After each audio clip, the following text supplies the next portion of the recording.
সুপ্রিয় দর্শক, স্বাগত জানাচ্ছি আজকের সম্পাদকীয়তে। সাথে আছে আমি মুস্তফা খন্দকার। নাগরিক ঐক্যের সভাপতি মাহমুদুর রহমান মান্না বলেছেন, মানুষ বুঝছেই না বিরোধী দল কিসের বিরোধিতা করছে। বিএনপি মহাসচিব মির্জা ফখরুল ইসলাম আলমগীরের বক্তব্য, বিরোধী দল শেখ হাসিনার ভাষায় কথা বলছে।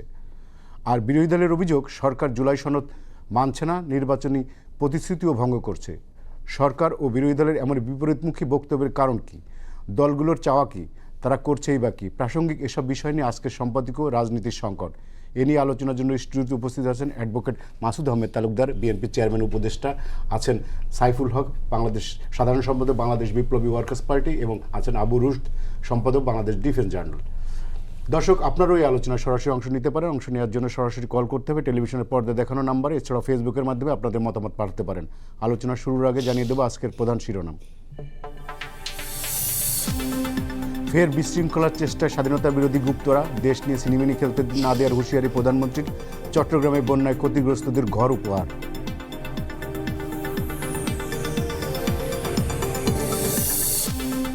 রাষ্ট্রপতি পদে 2টি মনোনয়ন ফর্ম সংগ্রহ বিএনপির। 11 দলীয় ঐক্যের প্রার্থী এলডিপি সভাপতি অলি আহমদ। সেপ্টেম্বরের স্থানীয় সরকার নির্বাচনের প্রস্তুতি কমিশনের।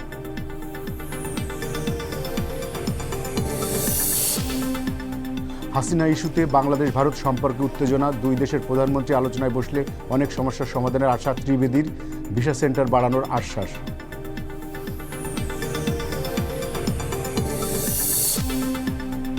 জুলাই আন্দোলন দমনে ইন্টারনেটের গতি কমাতে পলককে নির্দেশ দেন ওবায়দুল কাদের। হাসিনার অনুমতিতে ধাপে ধাপে করা হয় বন্ধ, ট্রাইব্যুনালে কল রেকর্ড দাখিল। এবং নিষেধাজ্ঞা ফাঁকি দিয়ে বিদেশ যাত্রার চেষ্টা, চিত্রনায়ক সালমান শাহ হত্যা মামলায় বিমানবন্দর থেকে গ্রেপ্তার খলনায়ক ডন, কারাগারে পাঠালেন আদালত।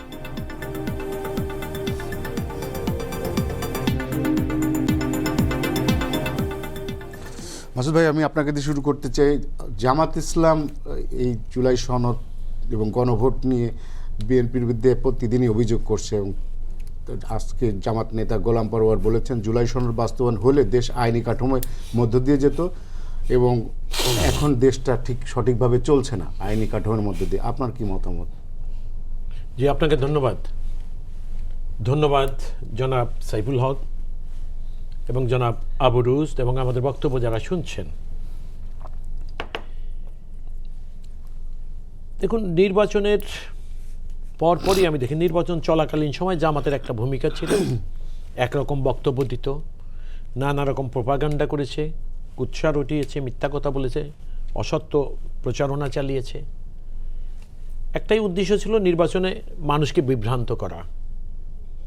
জামাত যখন নির্বাচনে সেই প্রচারণায় জামাত ব্যর্থ হয়, এরপরে নির্বাচনের ফলাফলের পরে দেখা গেছে যে আজকে বাংলাদেশ জাতীয়তাবাদী দল এবং তার সমমনা যারা একসঙ্গে তাদের নির্বাচন করেছেন, তারা যখন সংখ্যাগরিষ্ঠতা অর্জন করে এবং রাষ্ট্র ক্ষমতায় অধিষ্ঠিত হন জনগণের ম্যান্ডেট নিয়ে নির্বাচিত হয়ে, তখন থেকে জামাত আবার ভিন্নভাবে এটার প্রচারণা চালানো শুরু করছে। অর্থাৎ জামাত শুরু থেকেই নির্বাচনের সময় ছিল, প্রথম চাইছে তারা নির্বাচন যাতে না হয়। নির্বাচন না হওয়ার পিছনে কি কারণ ছিল? তাদের একটা উদ্দেশ্য ছিল যে তারা যে প্রোপাগান্ডা বা প্রচারণাগুলো চালিয়েছিল, তাদের উদ্দেশ্যই ছিল বিএনপির গ্রহণযোগ্যতা মানুষের কাছে দিনে দিনে কমিয়ে ফেলা।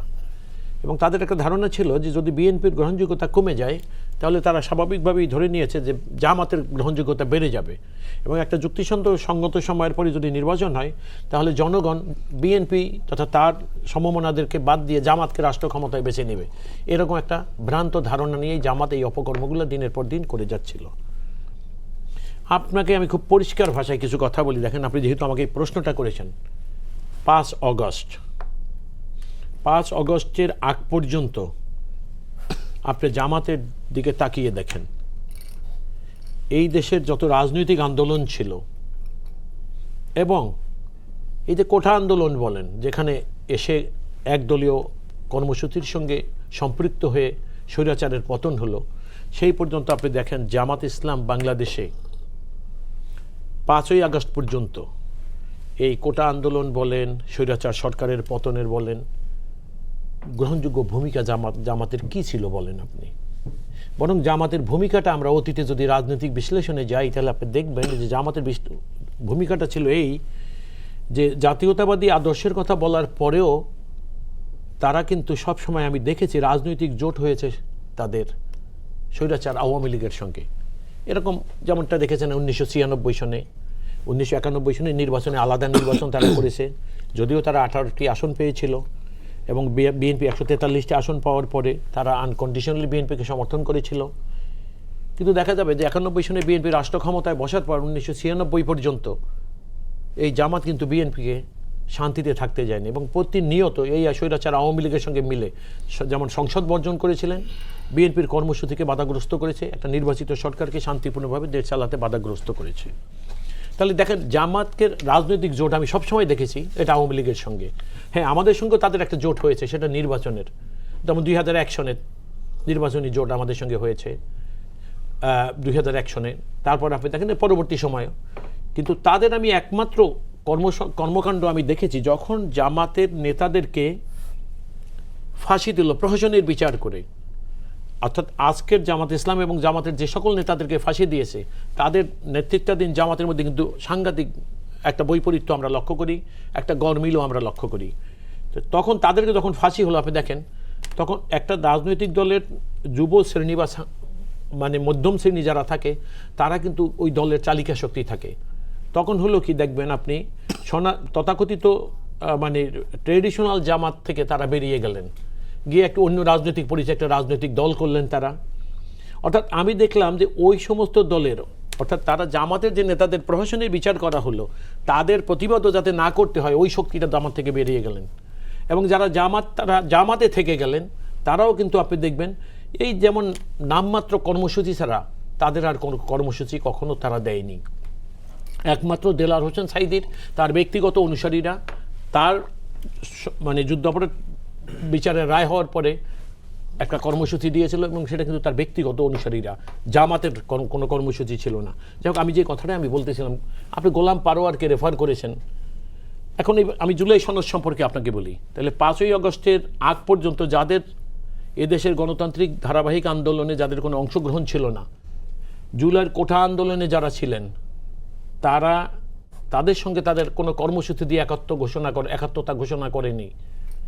যেই সকল ছাত্ররা কোঠা আন্দোলন করেছে, আমি কোঠা আন্দোলন করাকালীন সময় ওই সমস্ত ছাত্র সংগঠনের শাহবাগে যখন তারা অবস্থান করেছে আমি ওইখানে ইচ্ছা করে সেখানে গিয়েছি, আমি দেখেছি তারা একটি রাজনৈতিক দল, যে রাজনৈতিক দল জগদ্দল পাথরের মতো মানুষের উপরে বসেছিল, তাদেরকে রাষ্ট্র ক্ষমতা থেকে অর্থাৎ তাদের কাছে কোঠা আন্দোলন করে তাদের কাছে দাবি যাওয়া। এবং আপনার মনে আছে কিনা আমি জানি না, এই জামাতে ইসলামও তখন এই সরকারের কাছে একটা 5 দফা দাবি উপস্থাপন করেছিল সরকারের কাছে কোঠা মেনে নেওয়ার জন্য। তাইলে আপনি দেখেন জামাতে ইসলাম যে জিনিসটা করলো, অথচ 5ই আগস্টের বা জামাত কী করলো, ওইখানে যারা থাকলেন তার মধ্যে কিছু কিছু লোক পরবর্তী সময় যখন স্বৈরাচার চলে গেল তারা ছাত্রলীগের পরিচয়ে কোঠা আন্দোলন করতে থাকলেন, যখন চলে গেলেন তারা হঠাৎ করে খোলস পরিবর্তন করে ফেললেন এবং তারা কি করলেন, একটু দাড়ি গোপ রেখে তারা জামাতে চলে আসলেন, ছাত্র শিবির পরিচয় নাম ধারণ করলেন এবং জামাতও তাদেরকে ওন করলেন। এটা দিয়ে প্রমাণ করতে চাইলেন তারা এই যে ওই সময়ে তো যখন তারা কোটা আন্দোলন করলেন, রাজনৈতিক কোনো আন্দোলনে তারা নাই, তাদের পরিচয় হলো ছাত্রলীগের ব্যানারে কোটা আন্দোলনকারী। যখন আওয়ামী লীগ সরকারের পতন হয়ে গেল তখন তারা খোলস বদলে ভিন্ন রাজনৈতিক পরিচয় ধারণ করলেন এবং পরবর্তী সময় কি করলেন। তবে হ্যাঁ, একটা জিনিস আমাদের যেটা ভুল হয়ে গেছে জাতীয় রাজনীতিতে, যারা ছাত্র সমাজ যারা আন্দোলন করেছিলেন এবং রাজনৈতিক দলের এক দফাকে সমর্থন করে স্বৈরাচারের পতন ত্বরান্বিত করেছিলেন, আমাদের শক্তি বৃদ্ধি করেছিলেন রাজনৈতিক দলের, তারা যেমন পরবর্তী সময় এনসিপি করেছেন, এটাও এক ধরনের, এটা এনসিপির কাছে কিন্তু মানুষের অনেক প্রত্যাশা ছিল, কিন্তু এনসিপি যেটা করতে পারত, এনসিপি এরকম জামাতে বিলীন হয়ে যাবে এই শঙ্কাটা মানুষের মধ্যে প্রথম যখন ছিল সেটা এখন আরও ব্যাপক হয়ে গেছে এবং এটা আমাদের জন্য একটা বড় রকম লস হয়ে গেছে। তো আমার বক্তব্যটা ছিল এইরকম যে আপনি দেখেন জামাতের আজকে দেখবেন যে সমস্ত লোকরা জামাতের যারা টকশো করে বড় বড় কথা বলে, এদের প্রত্যেকের জন্ম 5ই আগস্টের পরে, অথচ 5ই আগস্ট পর্যন্ত যখন স্বৈরাচারের পতন হলো তখন পর্যন্ত যাদের কোনো অবদান নাই।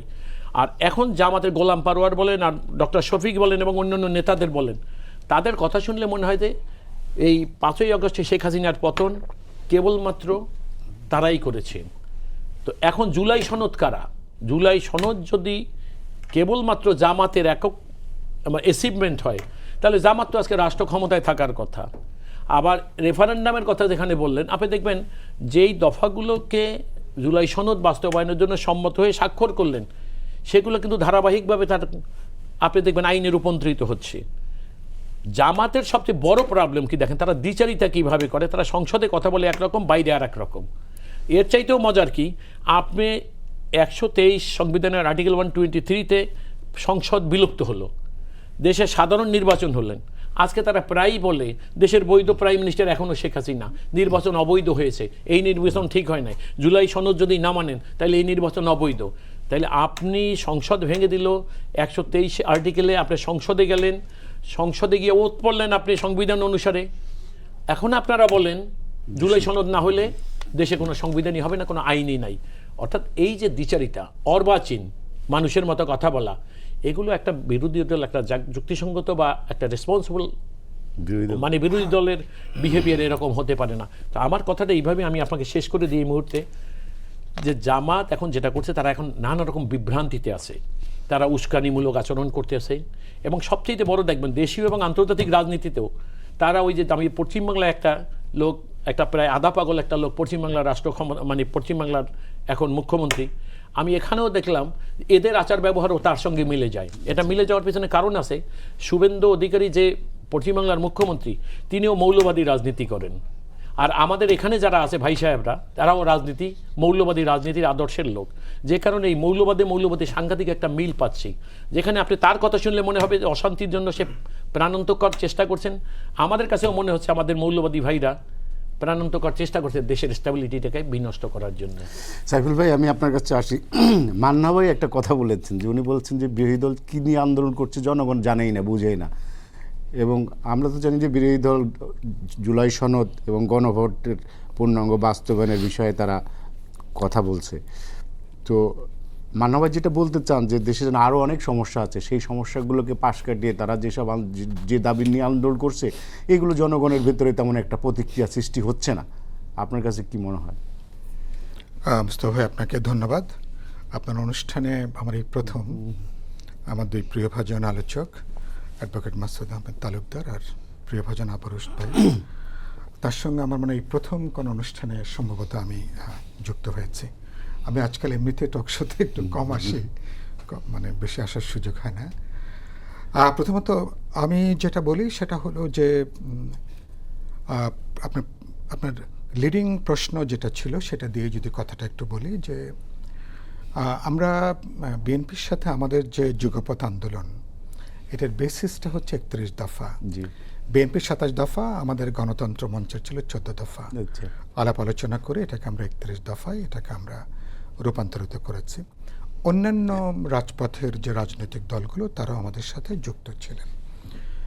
তার মানে আমরা জুলাই অভ্যুত্থানের বহু আগেই আমরা কিন্তু এই সংস্কারের প্রস্তাবনা হাজির করেছি, যে পুরনো জমানায় যেহেতু আমরা ফিরব না, বিদ্যমান যে সংবিধান স্বৈরতন্ত্রের উৎস বা সাংবিধানিক স্বৈরতন্ত্রের উৎস তো আমাদের এই সংবিধান, গোটা রাষ্ট্র ব্যবস্থা তার কাঠামোর জায়গাটা একটা ডেমোক্রেটিক একটা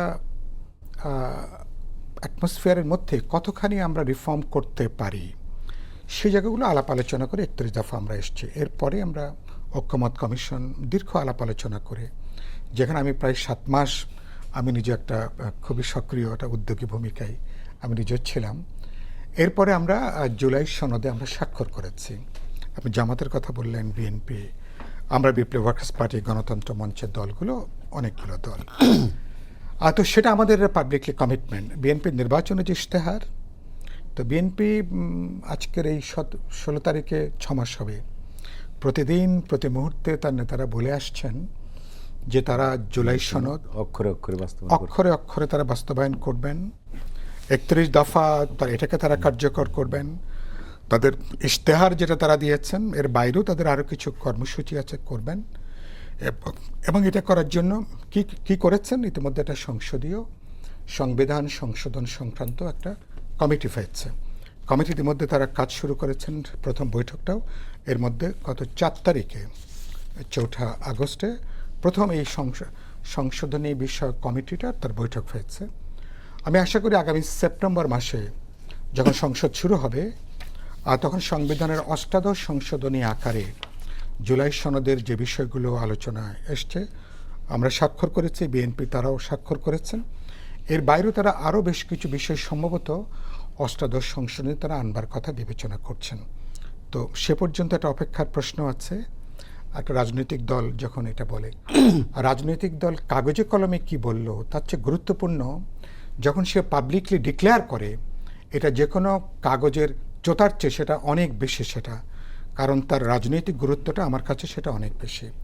তা আমি সে জায়গাটা একটা, আর দুই হলো যে সুতরাং এই প্রশ্নে বিএনপিকে অভিযুক্ত করবার এখনো উপযুক্ত সময় এটা আসেনি। সিম্পলি একটা স্ট্যান্ড।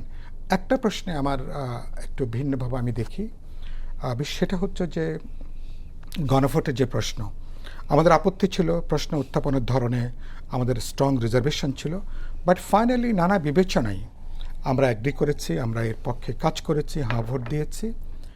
আমি মনে করি যে এরপরে যেই সংসদে বিএনপির এখন প্রায় 250-র মতন, প্রায় কাছাকাছি তাদের সংসদ সদস্য, বিএনপির মতামতের বাইরে যেখানে একটা চুল ওই টেবিল থেকে ওই টেবিলে যাওয়ার কোনো সুযোগ নেই, যেখানে গুরুত্বপূর্ণ 9টা-10টা প্রশ্নে বিএনপির ক্লিয়ারলি নোট অফ ডিসেন্ট আছে। কথাটা এরকম ছিল আলোচনায় আমাদের ঐক্যমত্য কমিশনে, এসব প্রশ্নে যারা ক্ষমতায় যাবেন তারা তাদের মতন করে তারা আইন প্রণয়ন করবেন বা তাদের সংশোধনী তারা আনতে পারবেন। এই দুটো স্ট্রং এক ধরনের গ্যারান্টি ক্লজ থাকার পরে আমি মনে করি যে এই যে মানুষের যে রায়টাকে এটাকে বরঞ্চ যদি আপনি সংসদে এটাকে যদি আপনি একটা বিল আকারে এনে আইনে করতেন, সংসদ যদি এটা সংবিধান সংস্কার পরিষদ হিসেবে কাজ করত, এটা বিএনপির জন্য আমাদের জন্য অনেক বেশি গৌরবজনক এটা কিন্তু হতে পারত। কারণ এখানে রাজনৈতিক দলকে বিএনপি সম্ভবত ওই ঝুঁকিটা যেতে চায়নি, কিন্তু আমি মনে করি একটা বিপুল ম্যান্ডেটের দল ইলেক্টেড হওয়ার পরে এত বিশাল মেজরিটি মানুষের জনপ্রত্যাশা, তো সেই জায়গা থেকে আমি মনে করি এটাকে একটা অপ্রয়োজনীয়ভাবে একটা সম্ভাব্য অর্জন বিজয়টাকে বিরোধীদের হাতে কিছুটা হাতিয়ার হিসাবে এটাকে দিয়ে দেওয়া হলো কিনা, এটা আমি বিএনপির নেতৃবৃন্দকে, আমাদের বন্ধুদেরকে বিভিন্ন সময় আমি কথা বলবার চেষ্টা করেছি। কিন্তু গুরুত্বপূর্ণ যেটা, এটা করলেও বিএনপি জুলাই সনদে যেটা স্বাক্ষর করেছেন সেগুলোকে নিয়ে তারা কাজ করতেন। বিশেষ করে জুলাই সনদ যেটা সংবিধান সংস্কার পরিষদ হলো ঠিক একই কাজটা হতো আর কি। এখন আমি দেখতে চাইব যে তারা এখন কাজ করার পরে আমাদের অষ্টাদশ সংশোধনীর মধ্য দিয়ে জনপ্রত্যাশা যেটা এখন তারা যেটা হাজির করছেন জামাত এবং এই বিরোধী দলের বন্ধুরা, এরপরে এটা যখন গৃহীত হবে আলোচনা করে, তখন তাদের রাজনৈতিক পুঁজি তো প্রায় 12 আনা 14 আনায় তো শেষ হয়ে যাবে। তখন এরপরে রাজনৈতিক পুঁজির জায়গাটা কি থাকবে? এটা যে বিএনপি জুলাই সনদ মানে না, বিএনপি তার আরেকটা গুরুত্বপূর্ণ প্রশ্ন কি বলছেন, এটা মানলে এটা সাংবিধানিক কাঠামোর মধ্যে আসতে পারত। আমাদের এখানে কোনো বিপ্লব হয়নি। আমি 17 বছর আমি নিজের সহ আমাদের এই যে আমার ভাই যিনি বসে আছেন, আমরা হাজার লক্ষ নেতাকর্মীরা আমরা যে লড়াইটা করেছি, পরে একটা অভ্যুত্থান হয়েছে, হ্যাঁ, যার মধ্যে কিছু বিপ্লবী প্রবণতা ছিল, আকাঙ্ক্ষার অর্থে ছিল, কথাটা ঠিক। কিন্তু দিন শেষে আমরা কিন্তু এক্সিস্টিং সংবিধানের ভিত্তিতে কিন্তু অন্তর্বর্তী সরকার যারা গত 1.5 বছর আর রাষ্ট্র ক্ষমতায় ছিলেন, সংবিধানে 106-এর একটা রেফারেন্স নিয়ে তারা সংবিধানের বিদ্যমান কাঠামোতেই তারা কিন্তু শপথ নিয়েছেন, 1.5 বছর তারা সরকার চালিয়েছেন, এবং সেই কাঠামোতেই কিন্তু আমরা এখনো পর্যন্ত সেই কাঠামোতে চলছে। বিএনপি একটা প্রশ্নে কনসিস্টেন্ট, বিএনপির সংবিধানের বাইরে বিএনপি যেতে চায়নি। হ্যাঁ, এখন প্রশ্ন এসছে যে বিএনপি এই সংবিধানকে তো আপনার রিফর্ম করার প্রশ্ন আছে, 21 শতাব্দীর উপযোগী মানুষের যে সীমাহীন প্রত্যাশা। আমার কাছে রিফর্মটা এরকম যে আমি চুম্বকে যদি বলি যে নির্বাহী বিভাগের সাথে আইন প্রণয়নী বিভাগ এবং বিচার বিভাগের একটা লজিক্যাল রেশনাল ভারসাম্যটাকে আমরা ইনশিওর করতে পারছি কিনা, এবং আমরা অতীত দিনের মতো নির্বাহী বিভাগের অধীনে আপনি পার্লামেন্ট অথবা বিচার বিভাগ সহ সমস্ত ইম্পর্ট্যান্ট কনস্টিটিউশনাল বডিগুলো যদি নির্বাহী বিভাগ যদি ডিকটেট করে, তাহলে সেটাকে আপনি মডার্ন কোনো ডেমোক্রেটিক স্টেট আপনি বলতে পারবেন না। আমি মনে করি সে জায়গা থেকে বিএনপি বারবার করে মানুষকে আশ্বস্ত করবার চেষ্টা করছেন, সে জায়গাটা রাখতে চাই। জামাতের প্রশ্নে আমার কথা যে আপনারা পার্লামেন্টে দেখি খুবই নরম নরম কথা বলছেন, খুবই প্রেম প্রীতিময় কথা বলছেন, ভালোবাসার কথা বলছেন, একসাথে চলার কথা বলছেন। মনে আছে পার্লামেন্টের প্রথম সেশনের পরেই মনে হয় তারা সরকারকে ফ্যাসিবাদ আখ্যায়িত করে রাজপথের কর্মসূচি দিয়েছেন। কোনটা সত্য? আপনারা পার্লামেন্টে যে ঐক্যের কথা বলছেন, একটা গণতান্ত্রিক পদ্ধতি গড়ে তুলবেন, এটা সত্য, নাকি পার্লামেন্টের বাইরে যে আপনারা কথা যেটা বলছেন তো সেটা সত্য? তার মানে আপনি একই অঙ্গে যদি এতরূপ মানুষ যদি দেখে, শীতাতপ নিয়ন্ত্রিত কক্ষে এক ধরনের কথা বলছেন, আর একটু বাইরে এসে আপনি আলাদা করে কথা বলছেন, ব্যাপারটা কি এরকম যে আপনি এখন যে মাঝখানে একটা দেখলাম, একটা বাক্য দেখলাম যে বিএনপিকে আমরা ব্যর্থ করে দেব, কোট অ্যান্ড কোট, তারা যদি জুলাই সনদ না মানে, তারা যদি জনপ্রত্যাশা না করে। তো তো আপনি তো মাত্র 6 মাসের সরকার, 5 বছরের জন্য মানুষ তাদেরকে ম্যান্ডেট দিয়েছে। আপনি 6 মাসে কি তাদেরকে তল্পা গোটা দিতে চান?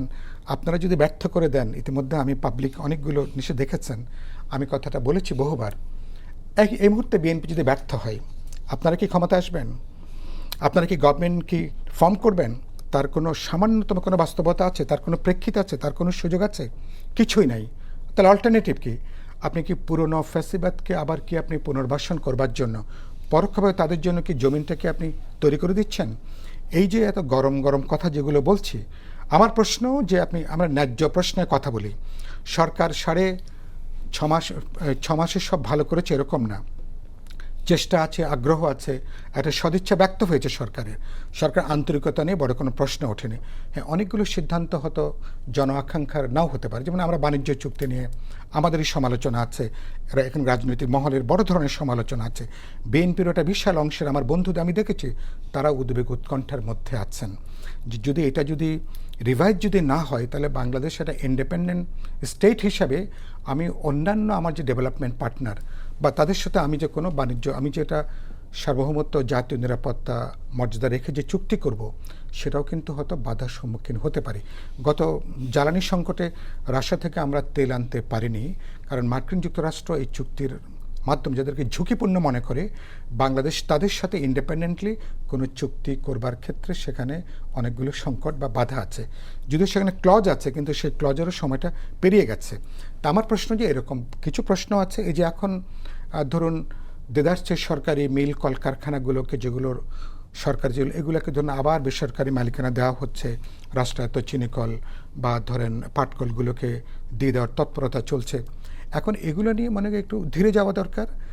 আবার আমি দেখছি বিদ্যুৎ সেক্টরে আমি দেখছি যে বেশ কিছু ব্যাপারে আবার একটা সরকার তার দায়িত্ব কমিয়ে বেসরকারি মালিকানায় দেবার একটা তৎপরতা চলছে। আমি আজকে আপনার অনুষ্ঠানে বলতে চাই, বিশেষ করে জ্বালানির মতন সেক্টরে এখানে কোনো বেসরকারি কোনো মালিকদের উপরে এটাকে দেওয়ার কোনো সুযোগ নেই, কারণ এরা সময় বুঝে সরকারকে তারা জিম্মি করে ফেলবে, মানুষকে তারা জিম্মি করে ফেলবে।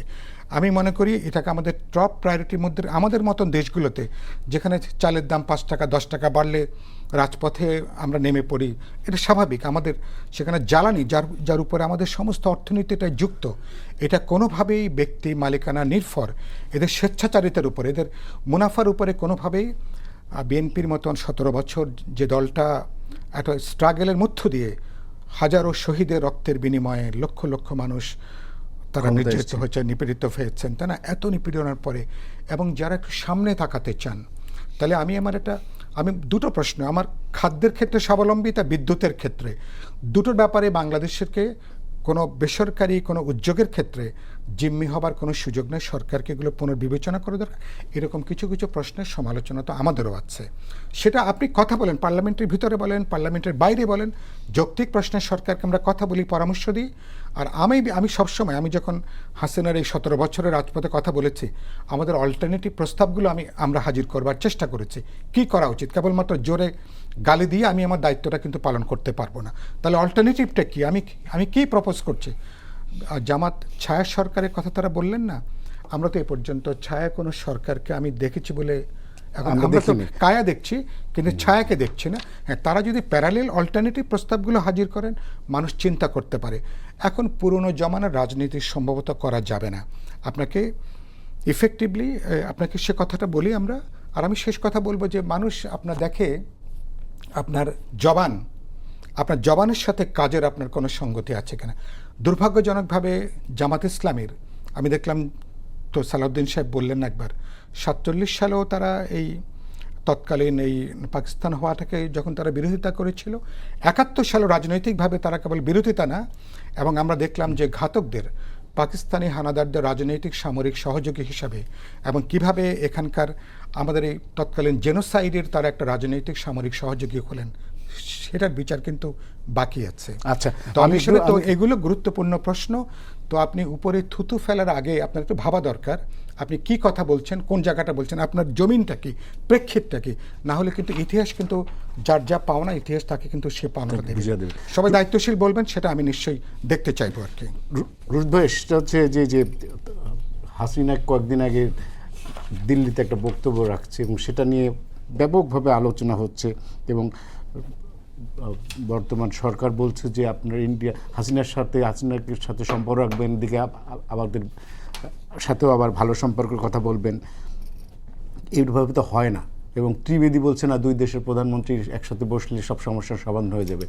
এদিকে প্রধানমন্ত্রীর ব্রিক্সের সম্মেলনে যাওয়ার কথা ছিল, আমরা যতদূর জানি যে উনি যাচ্ছেন না।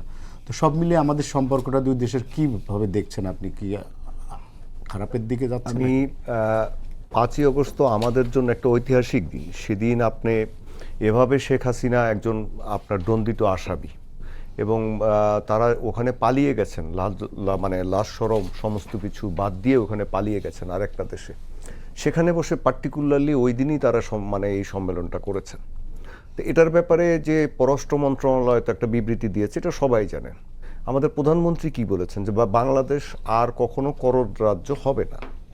প্রতিটা মানুষ বাংলাদেশে যারা স্বাধীনতা সার্বভৌমত্বে বিশ্বাস করে তারা এটাকে সমর্থন জানিয়েছে এই কথাটাকে। এখন আমাদের স্বরাষ্ট্রমন্ত্রীকে নিয়ে তো ওই যে যাদের ব্যাপারে ওনারা দুজন তো রাজনীতিবিদ, আমি তো রাজনীতিবিদ না, কিন্তু ওনারা দুজন মানে একটা দল নিয়ে কথা বলছিলেন। তারা তো আমাদের স্বরাষ্ট্রমন্ত্রীকে ওই যে কি একটা কথা বলে, আমি সেটা এখানে বলতে চাচ্ছি না। আমাদের স্বরাষ্ট্রমন্ত্রী কি বলেছেন সেটাই বলি। শেখ হাসিনা বাংলাদেশের মানুষের কাছে দুঃখ প্রকাশ করে নাই। কোনো পতিত স্বৈরাচার গণহত্যার দায় আসে যার বিরুদ্ধে, তাকে কি ভারত গণতান্ত্রিক নেতা হিসেবে স্বীকৃতি দিতে পারে? আওয়ামী লীগকে সংবাদ সম্মেলন করতে দেওয়া হবে, এভাবে দুই দেশের কূটনৈতিক সম্পর্ক থাকে না। আপনারা হাসিনা কার্ড খেলবেন আর দুই দেশের বন্ধুত্বপূর্ণ সম্পর্ক চাইবেন, তা হবে না। তা আপনি মেসেজ তো ক্লিয়ার। এখন আমরা ভারতের সাথে ভালো সম্পর্ক চাইব, এটা সবসময় আমরা বাংলাদেশ ক্ষুদ্র রাষ্ট্র হিসেবে চেয়ে আসছি। এই তো মাসুদ ভাই তো বলছিলেন যে ওই দেশেও কিছু পাগল আছে, আমাদের দেশেও কিছু পাগল আছে, কিন্তু যারা রাষ্ট্র চালান, শীর্ষে বসে আছেন দিল্লিতে, তারা কি পাগল আপনি মনে করেন? পৃথিবীর অন্যতম বৃহৎ একটা শক্তি, আমরা তাদেরকে তো পাগল বলতে চাই না, বলাটা ঠিকও না। এখন ওনারা তার আগে বললেন যে ওখান থেকে তাকে রাজনৈতিক কোনো কর্মকাণ্ড চালাতে দিবেন না। তাহলে আমাদের এই দেশটাকে, যেই দেশে অনেক দিন পরে একটা নির্বাচিত সরকার এসছে, সেই সরকারটাকে বিব্রত করার, সেই দেশের মানুষকে অপমানিত করার, সেই দেশের মানুষ যারা জীবন দিয়েছে, যে 70টার বেশি শিশু হত্যার শিকার হয়েছে, তাদের সাথে মশকরা করার কি প্রয়োজন ভারতের আমাকে বলেন। এখন ওরা বলছেন যে না, এটা তো সরকারিভাবে করেনি, এটা বেসরকারিভাবে করা হয়েছে। তাহলে আমরা কি বলতে আমরা কি একটা কাউন্টার একটা জিনিস মানে বলতে পারি? এই যে বাংলাদেশে আপনার তো ওরা প্রায় বলে যে বাংলাদেশ থেকে আগে নাকি ওদের আপনার নিরাপত্তা অনেক বিষয় ক্ষুণ্ণ হতো, এখানে অনেকে পালিয়ে থাকতো বা থাকতো। এখন ভারতের কিছু আপনার প্রদেশের স্বাধীনতা অনেকেই চাই। এই যে এখনও মিজোরামে, আপনার নাগাল্যান্ডে বা মণিপুরে অনেক কিছু চলছে। এখন তাদের কোনো বিচ্ছিন্নতাবাদী নেতা যদি বাংলাদেশে থাকে এবং সেটাকে যদি বেসরকারিভাবে আমাদের প্রেস ক্লাবে নিয়ে যায় কেউ সম্মেলন করে, ভারত কি কখনো মেনে নিবে? বা বাংলাদেশ সরকার কি তার দায় এড়াতে পারবে? বাংলাদেশ সরকারও দায় এড়াতে পারবে না, আমাদের গোয়েন্দা সংস্থাও পারবে না। এবং এটাকে আপনি কিভাবে জাস্টিফাই করবেন? এখন হাসিনা একজন মানবতা বিরোধী অপরাধে তার সাজা হয়েছে। ভারত কি এটা বুঝাতে চায়? এবং এটা আমরা আমাদের 55 বছরের আমাদের যে দেশ, এই দেশটার বয়স, আমরা বারবার দেখেছি ওই একটি দল ছাড়া তারা আর কোনো দলকে গণাগন্তির মধ্যে ধরে না। এখন ভারতের সামনে দুটো চয়েস আছে। একটা হচ্ছে, হয় তারা এই যে বাংলাদেশের অন্যান্য রাজনৈতিক দল জনগণের সাথে থাকবে, যারা স্বাধীনতা প্রিয় মানুষ, যারা সুসম্পর্ক চায়, অথবা তারা এই ফেরারি আসামি, মানবতা বিরোধী এই সমস্ত আসামি, হত্যাকাণ্ডের আসামি, এদের সাথে থাকবে। এটা ভারতের চয়েস। এখন ভারত একটা বড় গণতান্ত্রিক দেশ, তাদের বিচার ব্যবস্থার প্রতি আমাদের যথেষ্ট শ্রদ্ধা আছে, তাদের ইনস্টিটিউশনগুলোর প্রতি আমাদের শ্রদ্ধা আছে, তাদের সেনাবাহিনী কখনো সামরিক শাসন জারি করেনি। কিন্তু আমি বুঝি না যে বাংলাদেশের সাথে তাদের এই ব্যাপারটা নিয়ে বারবার কেন তারা একটি দলকে শুধু দেখতে চায়। আপনি দেখেন তাদের জন্যই তো এই যে ওনারা তো দুইজন রাজনীতিবিদ, ওনারা তো রাজপথে সংগ্রাম করেছেন, হ্যাঁ, সাংবাদিকরাও করেছেন। বাংলাদেশের মানুষ যে কষ্টটা ভোগ করেছে এটা কার জন্য করেছে? আওয়ামী লীগ না যত দায়ী, বাংলাদেশে ভারত বিরোধিতার জন্য অন্য কোনো কেউ যত না দায়ী, তার থেকে ভারত নিজে দায়ী। তার এই অবিমৃষ্যকারী ভূমিকার জন্য আপনার বারবার বাংলাদেশে ভারত বিরোধিতা আপনার চূড়ান্ত পর্যায়ে পৌঁছে বা এটা বেড়ে যায়। তারা যদি আমাদের দেশে জোর করে নির্বাচন না করে তো একপক্ষীয়ভাবে এবং বিনা ভোটের আপনার নির্বাচনে যারা নির্বাচিত হচ্ছে তাদেরকে তারা ফুলের তোড়া দিয়ে প্রথমেই আপনার শুভেচ্ছা জানাচ্ছে। আপনার যদি খেয়াল থাকে, আপনারা পশ্চিমা দেশগুলোর অনেক সমালোচনা আমাদের দেশে করা সহজ, কোনো পশ্চিমা দেশ কিন্তু এরকম নির্বাচনে নির্বাচিত সরকারকে সমর্থন জানায়নি, বেশিরভাগ মুসলিম দেশও জানায়নি, ভারত সবার আগে এসে জানায়। তা তারা চায়টা কি? আমাদের দেখতে হবে যে তাদের চায়টা কি। এতদিন পরে বাংলাদেশের মানুষ একটা রক্ত দেওয়ার পরে এতগুলো ছেলে পেলে পঙ্গু হয়েছে, মানুষের এতগুলো মানুষ মারা গেছে, একটা দেশের রাজধানী শহরে আপনার স্নাইপার দিয়ে গুলি করা হয়েছে, হেলিকপ্টার দিয়ে গুলি করে মানুষ মারা হয়েছে, আপনার আমাদের প্রত্যেকটা ইনস্টিটিউশনকে আপনার পলিউটেড করা হয়েছে, এবং তারা যে আমাদের দেশে হস্তক্ষেপ করে আমাদের রাজনীতিকে নিয়ন্ত্রণ করতে চায় সেটার প্রমাণ কি? আমাদের 8 জন লেফটেন্যান্ট জেনারেল এবং মেজর জেনারেল, তারা যারা গোয়েন্দা সংস্থার প্রধান ছিলেন এরকম উল্লেখযোগ্য, তারা এখন ভারতে আশ্রয়ে আছেন। ভারতের কোনো সেনা কর্মকর্তা বাংলাদেশ এরকম অপরাধ করে আসলে আমরা কি আশ্রয় দিব? আমরা দিব না। আমাদের দেশের একজন জনপ্রিয় প্রেসিডেন্ট জেনারেল জিয়াউর রহমানের হত্যাকারীকেও তারা আশ্রয় দিয়েছিলেন, একজনকে না 2 জনকে। মেজর মোজাফফর যিনি কয়দিন আগে ধরা পড়েছেন, আরেকজন হচ্ছেন মেজর মঈন যিনি পরে চলে গেছেন আপনার কানাডাতে। আপনি কিভাবে একজন প্রেসিডেন্টের হত্যাকারীকে ভারত শুধু আশ্রয় দেয়নি, তাকে কাগজপত্র, পাসপোর্ট সমস্ত কিছু দিয়েছে। তা এই ধরনের আচরণ করলে বাংলাদেশ কিভাবে, কতটুক করলে ওরা খুশি হবে? আমাকে শুধু এইটা বলেন। বাংলাদেশের মানুষ বা বাংলাদেশের মানুষ তো সেই দেশে টাকা খরচ করে, আমাদের এখান থেকে তারা রেমিটেন্স পায়, আমরা তাদের যাই আনি সব কিছু পয়সা দিয়ে কিনি, আমাদের শ্রমিকরা রেমিটেন্স পাঠায়, আমরা সেই কষ্টার্জিত ডলারগুলো দিয়ে তাদের কাছ থেকে কাঁচামরিচ কেন যে কোনো কিছু যা কিনি আমরা পয়সা দিয়ে কিনি, আমরা বিনা পয়সায় কিনি না। আমাদের দেশেরও কিছু কিছু সংবাদকর্মী, বুদ্ধিজীবী, তাদের একটা ভাব বাজে, প্রায় তারা বলে, আজকে আমি 2-1 জনের মানে ফেসবুক পোস্ট দেখেছি, যেমন একটা ভাব যে ভারতের দয়ায় আমরা টিকে আছি। ভাই, আমরা তো চালটা ভিয়েতনামের কাছ থেকেও আনতে পারি, থাইল্যান্ডের কাছ থেকেও আনতে পারি, আমরা ভারতের কাছ থেকে আনি, প্রতিবেশী, দ্বিপাক্ষিক একটা সম্পর্ক বড় ব্যাপার, তা আমরা কি ডলার দিয়ে আনি না? তো তারা যে আমাদেরকে এই যে ব্যঙ্গ বিদ্রুপগুলো করে, এই ব্যঙ্গ বিদ্রুপগুলো কেন করে? তারপরে কথায় কথায় বলবে একদিনে বাংলাদেশ দখল করে নিবে। এটা শুধু শুভেন্দু বলে না, ওদের কেন্দ্রীয় নেতারাও বলে, ওদের সাবেক সেনা কর্মকর্তা যারা জেনারেল, লেফটেন্যান্ট জেনারেল ছিল তারাও বলে। আপনি চিন্তা করতে পারেন 18-20 কোটি লোকের একটা দেশ, সেটা বলে একদিনে দখল করে নিবে। ভাই, আমাদের 10 ডিভিশন সৈন্য আছে। আপনি যে মিলিটারি একাডেমি থেকে পাশ করে একটা ন্যূনতম অফিসার হয়েছে, সে জানে যে 1:3 মিনিমাম, মানে আপনি যদি আক্রমণ করেন একজনের বিপরীতে 3 জন লাগে, তা আপনি 30 ডিভিশন সৈন্য নিয়ে বাংলাদেশে আসবেন, পাকিস্তান বর্ডারে কি করবেন, চীনা বর্ডারে কি করবেন? তা বাংলাদেশের সাথে সম্পর্ক তাদেরকে এই সমস্ত রেটরিক দিয়ে হবে না। আচ্ছা, আমি একটু মাসুদ ভাই আপনার কাছে আসছি। এই যে ইন্ডিয়া আসলে আমাদের কি চায়? এই যে আমাদের হাসিনা ওখান থেকে বক্তব্য দিলে এখানে আওয়ামী লীগের কিছু লোকজন আবার খুব উল্লাস করে এবং নানা ধরনের মনে করে যে চলে আসছে আপা, এই ধরনের যে কথাবার্তা, এটা কি দেশের স্থিতিশীলতার সাথে এক ধরনের হুমকি কিনা? ভারত আমাদের বন্ধু, এবং জনাব আবু রুস্ত একটা কথা বলেছেন যে জিয়াউর রহমানের হত্যাকারীকে তারা আশ্রয় দিয়েছে। আজকে বাংলাদেশে 1400 ছেলে মেয়েকে হত্যাকারীরা ভারতে আশ্রয় আছে। শুধু এখানেই শেষ না,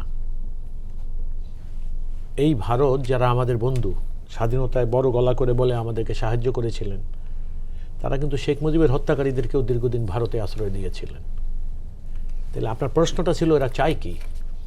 এরা চায় হলো এই যে বাংলাদেশে কোনো স্থিতিশীল পরিস্থিতি না থাকুক, কোনো টিকসই সরকার অথবা জনগণের নির্বাচিত সরকার শান্তিতে কাজ না করুক।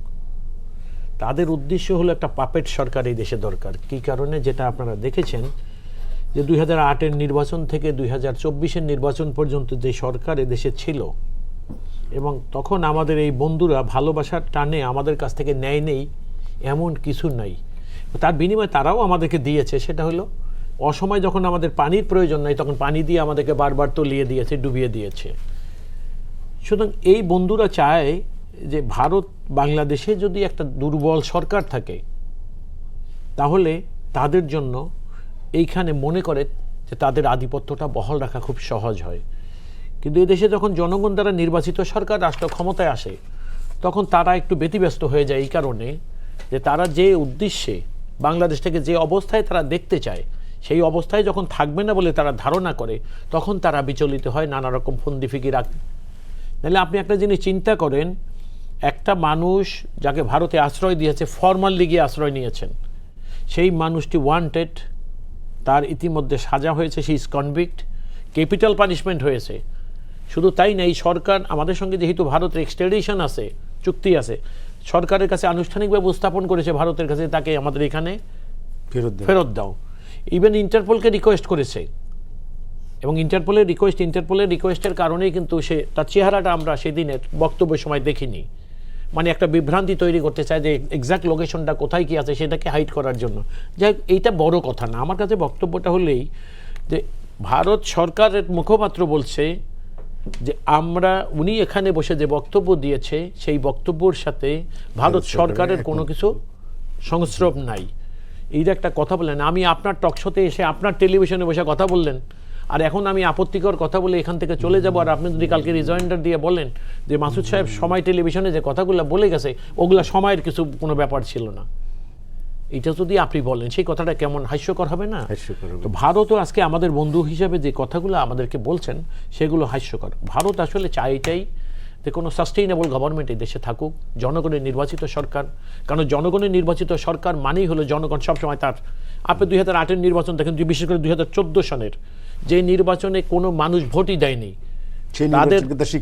সেই নির্বাচনকে তারা স্বীকৃতি দেয় না। তাদের একজন ফরেন মিনিস্টার এখানে এসে একটা ক্যারিকেচার করে একটা নির্বাচন কিভাবে করেছে, হোসেন মোহাম্মদ এরশাদ সাহেবকে হাসপাতালে গিয়ে মারছে একজন তৎকালীন ডিজিএফআই প্রধান। তারপর আপনি দেখেন এখানে এক জাতীয় পার্টিকে নির্বাচনে যেতে দিলেন না, আওয়ামী লীগকে নির্বাচন করতে পারবেন না, কোনো দল নির্বাচন করবে না, তারপরেও নির্বাচন করলে বিনা ভোটে। অর্থাৎ সেই সরকারের কাছ থেকে 14 থেকে 18 পর্যন্ত আপনি দেখেন যে আমাদের বন্ধু ভারত ওই সরকারের কাছে কি কি নিয়েছে তার ফর্দ আমি না দিতে গিয়েও তৎকালীন স্বৈরাচার প্রাইম মিনিস্টারের বক্তব্য দিয়ে যদি আমি এইভাবে বলি যে ভারতকে আমরা যা দিয়েছি তারা সারা জীবন মনে রাখবেন এরপর, কিন্তু তার বিনিময়ে আমাদের যে সকল তাদের সঙ্গে যে অভিন্ন যে সমস্ত স্বার্থগুলো আছে সেগুলোর দেখবেন কোনোটারই কোনো সমাধান হয়নি। আমাদের হাতে প্রায় সময় শেষ। সাইফুল ভাই, ভারতকে ইন্ডিয়া হাসিনাকে আশ্রয় দিয়েছে এবং হাসিনাকে আবার কেউ কেউ প্রাসঙ্গিক করতে চায় তাদের রাজনীতিটা, আপনার কাছে কি মনে হয় যে সেরকম পরিস্থিতি কি আসছে? আমি প্রথমত যেটা মনে করি যে আসলে তো এই আমাদের অভ্যুত্থান ভারতের বাংলাদেশ সংক্রান্ত যে পররাষ্ট্রনীতি এটার পুরোপুরি একটা পরাজয় এটা। কারণ তারা এক ঝুড়িতে সমস্ত ডিম রাখতে, যেটাকে বললেন না আমাদের আবরুজ ভাই, তারা একটা দলের সাথে সম্পর্ক রাখতে যে গোটা 20 কোটি মানুষের বিরুদ্ধে অবস্থান নিয়েছে, আমাদের দেশের বিরুদ্ধে তার অবস্থান নিয়েছে। এবং এবার অভ্যুত্থানে কেবলমাত্র হাসিনার পরাজয় ঘটেনি, গোটা ভারতের পলিসি মেকারদের, সাউথ ব্লকের বিজেপি সরকারের তাদের বড় ধরনের একটা রাজনৈতিক পরাজয় ঘটেছে। দুর্ভাগ্যজনকভাবে গত 2 বছরে 24 মাসে পরাজয়টা এখনও তারা ভুলতে পারেনি। এই জন্য দেখবেন ধারাবাহিকভাবে একটা বাংলাদেশ বিরোধী তৎপরতা, বাংলাদেশ বিদ্বেষী তৎপরতা এবং একটা সাম্প্রদায়িক উস্কানি তৈরি করে তার প্রতিক্রিয়া বাংলাদেশেও একটা সাম্প্রদায়িক উস্কানি তৈরি করা যায় কিনা নিয়ত একটা প্রচেষ্টা তারা এখানে অব্যাহত রেখেছে। দুর্ভাগ্যজনকভাবে যেটা বললেন মাসুদ ভাই চমৎকার করে বললেন, ও ভারত কি চায়, বাংলাদেশকে তার একটা ক্লায়েন্ট স্টেট হিসেবে দেখতে চায়, একটা দাসানক স্টেট হিসেবে দেখতে চায়। এবং আমি ইতিমধ্যেই বহুবার বলেছি যে আমাদের সরকারগুলো যে পররাষ্ট্রনীতি, বিশেষ করে গত 17 বছর বা 20 বছরে ওনারা দিল্লিতে শাড়ি পাঠান, টাঙ্গাইল শাড়ি পাঠান, বেনারসি পাঠান, ইলিশ মাছ পাঠান, আম পাঠান। আমি বলেছি এই জেস্চারটা ভালো, কিন্তু এই বেনারসি আর ইলিশের কূটনীতি দিয়ে ভারতের এই দক্ষিণ ব্লকের তাদের যে বাংলাদেশ বিরোধী তৎপরতা এটাকে এ পর্যন্ত বন্ধ করতে পারেনি। আমরা সমতা, ন্যায্যতা, মর্যাদার ভিত্তিতে বা আমাদের দ্বিপাক্ষিক আমাদের প্রত্যেকের বেশ কিছু কম্পারেটিভ অ্যাডভান্টেজ আছে। ভারতের যদি 8টা কার্ড থেকে থাকে, আমার হাতেও কিন্তু 2-4টা কার্ড আছে, এটা বিবেচনার মধ্যে রাখা দরকার। সুতরাং সেই মর্যাদার জায়গা থেকে আমরা কিন্তু আমাদের অমীমাংসিত বিষয়গুলো সমাধান করতে পারিনি। কালকেও আমার সীমান্তে বিএসএফ কালকে বাংলাদেশ নাগরিককে হত্যা করেছে, একতরফা তারা পানি যেত, তারা যে তারা যেটা ইন্টারন্যাশনাল লগুলোকে ভায়োলেট করে তারা যে অপরাধটা করছে, সীমাহীন একটা জায়গাটা, এবং হাসিনাকে আশ্রয় দিয়ে তারা একটা এবং এটা বোঝা যাচ্ছে, এবং তার যে দিল্লিতে যে প্রেস ব্রিফিং, এটা তো অবশ্যই ভারতের এটা সরকার এবং তাদের গোয়েন্দা বা পলিসি মেকারদের তাদের একটা পরিকল্পনার একটা অংশ ছিল। এখানে দীনেশ ত্রিবেদী যতই তিনি বন্ধুত্বের বার্তা দেন, ভারতের যে একটা ডুয়াল পলিসি করছে, তারা যে দ্বৈত আচরণ করছে, বাস্তবে বাংলাদেশকে একটা চাপে রাখার জন্য হাসিনা কার্ডকে খুব ভালোভাবে তারা ব্যবহার করার চেষ্টা করছে। বাংলাদেশের মানুষ মনে এই ফাঁদে পা দেবে না। রুশ ভাই, সেটা হচ্ছে আমাদের ফরেন পলিসি কি এখন ঠিকভাবে চলছে? আমি আমার নিজস্ব মতামত, উনি তো বিএনপির নেতা, ওনার সামনেই আমি বলছি, আমি বিএনপির উদারনৈতিক অদক্ষতার সমালোচনা আমি করি, আমি এটা করব। আমি মনে করি যে উদারনৈতিক অদক্ষতাটা বিএনপির জন্য দৃষ্টিকটু। বিএনপির অনেক ব্যর্থতা এখন এই 6 মাসেও আছে, কিন্তু একটা বিষয়ে বিএনপি সরকারকে বা বর্তমান সরকারকে আমি পরিপূর্ণভাবে সমর্থন করি, যে তারা 90% সফল সেই ক্ষেত্রে, সেটা হচ্ছে পররাষ্ট্রনীতি। দীর্ঘদিন পর বাংলাদেশের মানুষ একটু মুক্তভাবে শ্বাস নিতে পেরেছে যে আমাদের পররাষ্ট্রনীতিটা রাইট ট্র্যাকে চলছে, আমরা স্বাধীনভাবে আমাদের দিকগুলো নির্দেশ করতে পারছি। আমরা আমাদের প্রধানমন্ত্রী কোথায় যাবেন, আমাদের পররাষ্ট্রমন্ত্রী কোথায় যাবেন, কোন দেশের সাথে আমি অস্ত্র আনবো, কোন দেশ থেকে আমি চাল আনবো, বা কোন দেশের চাল আমি খারাপ হলে ফেরত পাঠাবো, এই যে ডিসিশনগুলা, আপনার সামরিক যে জোট হবে, বা আমি আমার স্বার্থের জন্য মধ্যপ্রাচ্যের কোন জায়গায় আমি কার সাথে কি সম্পর্ক রাখবো, এই বিষয়গুলো আমরা স্বাধীনভাবে নিতে পারছি। এটাকে আপনি বিএনপি যদিও বলে সবার আগে বাংলাদেশ, বাট আমার কাছে মনে হয় যে এটা হচ্ছে কি, যে বাংলাদেশের যে আপনার একটা নিজস্বতা আছে, সেই নিজস্বতাটা এই গত কয়েক মাসে তারা দেখাতে পেরেছে। এই ব্যাপারে বিএনপিকে অবশ্যই ক্রেডিট দিতে হবে, যে আমরা দীর্ঘদিন পরে আবার নিজেদেরকে একটা গর্বিত বাংলাদেশী হিসেবে মনে করছি। হ্যাঁ, এই বিষয়টা আমি অবশ্যই আপনি সকল হয়তো স্বীকার করবেন। কি আপনি সংক্ষেপে যদি কিছু বলছেন? দেখুন, ভারত যদি না চাইতো এবং ভারতের স্বার্থ নিশ্চিত করতে গিয়ে এই স্বৈরাচার সরকারকে গত 16টা বছর রাষ্ট্র ক্ষমতা এখানে রেখেছিল, এবং এটার পিছনে একটা কারণও ছিল। যখন এই স্বৈরাচার রাষ্ট্র ক্ষমতায় ছিল, তখন তারা মনে করতেন যে বাংলাদেশ ভারতের একটা অঘোষিত রাজ্য, এবং আপনি দেখবেন আমাদের তৎকালীন স্বৈরাচার প্রধানমন্ত্রীকে মুখ্যমন্ত্রী, বাংলাদেশের মুখ্যমন্ত্রী ইত্যাদি ইত্যাদি নানা রকমভাবে বিদ্রুপ করত। আমরা আসলে খুব পরিষ্কার কথাটা হলো আমাদের এই, যে আমরা একটা স্বাধীন রাষ্ট্র, স্বাধীন প্রতিবেশী, নিজেরা দেশের অনেক ত্যাগ তিতিক্ষার বিনিময়ে দেশের স্বাধীনতা আমরা অর্জন করেছি, এটা কারো দয়ায় না। এবং আপনি লক্ষ্য করেছেন যে আপনি সেদিন পার্লামেন্টে কংগ্রেসের এক সম্মানিত সদস্য যে কথাটা বলেছেন, যে তার দাদি যখন বাংলাদেশের প্রাইম মিনিস্টার ছিলেন, ভারতের প্রধানমন্ত্রী ছিলেন, তখন তিনি পাকিস্তানকে ভেঙেছিলেন একটা মাত্র উদ্দেশ্যে, পাকিস্তানকে দুর্বল করার জন্য। তো সেইটা ছিল পাকিস্তানকে দুর্বল করার একটা যুদ্ধ। আমরা বাংলাদেশের স্বাধীনতাকে সমর্থন করি না, আপনি লক্ষ্য করেছেন কথাগুলো। তো ভারত আসলে এই যে বিষয়গুলো আমাদের সঙ্গে খেলছে, ওরা আমাদের সবসময় চাচ্ছে যে আমরা একটা দুর্বল প্রতিবেশী হিসাবে এখানে থাকলে যেটা সুবিধা হয়, এই ফ্রন্ট নিয়ে তারা নিশ্চিন্ত থাকতে পারে। কারণ তারা সকল ফ্রন্টে যদি তাদের সেনা মোতায়েনে যায়, যেটা আমাদের জনাব আবু রুস্ত এবং আমাদের এনআইও বললেন, তাহলে হয় কি সম্ভব না। যেমন বাংলাদেশের ক্ষেত্রেই বলেন, যেমন 1:3 যে কথাটা জনাব আবু রুস্ত বললেন, তাতে আপনি সমস্ত দেখুন 3 দিকটা যদি চায়না, পাকিস্তান এবং বাংলাদেশকে মিলিয়ে আপনি দেখতে চান, তাহলে দেখবেন যে তাদের আসলে শক্তির ঘাটতি পড়ে যায়। আচ্ছা, সেই জন্য আমি লাস্ট কথাটা আমার এইরকম, যে ভারত আসলে যতই বলুক না কেন যে আমরা বাংলাদেশের জনগণের সাথে সম্পর্ক করতে চাই, এখন এটা এই কারণে হচ্ছে না যে এই স্বৈরাচারকে যে 14 বছর আর 16 বছর যারা টিকিয়েছিলেন, তারা যখন যারা ক্ষমতা, আজও কিন্তু ক্ষমতায় তারাই আছে ভারতের। সুতরাং তারা যে কথাগুলো বলছে, বাস্তবে এটা রূপ না নেওয়া পর্যন্ত এটার প্রতি আস্থা আনা আমাদের জন্য খুব কঠিন, ঝুঁকিপূর্ণ হবে। ধন্যবাদ আবু রুশদ এবং সাইফুল হক এবং মাসুদ আহমেদ তালুকদার। দর্শক, এই ছিল আজকের সম্পাদকীয়তা। আগামীকাল আবার দেখা হবে একই সময়। শুভরাত্রি সবাইকে।